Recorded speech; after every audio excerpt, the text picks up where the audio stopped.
ভারতের স্বাধীনতা সংগ্রামীদের উপর ব্রিটিশদের অত্যাচারের এক নিস্তব্ধ সাক্ষী হলো এই আলিপুর জেল বা আলিপুর সংশোধনাগার। দীর্ঘ ১১৩ বছর সংশোধনাগার হিসাবে ব্যবহৃত হলেও ২০২২ সালের সেপ্টেম্বর মাস থেকে সাধারণ মানুষের জন্য মিউজিয়াম আকারে খুলে দেওয়া হয় এই বন্দিশালা।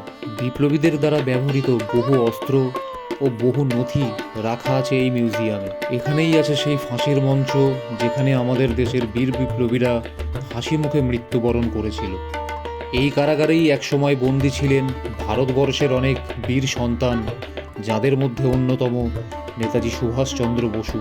এখানে এলে আপনারা দেখতে পাবেন পরাধীন ভারতবর্ষ ও সেই পরাধীনতা থেকে মুক্তি পাওয়ার মহাসংগ্রামের এক টুকরো ছবি।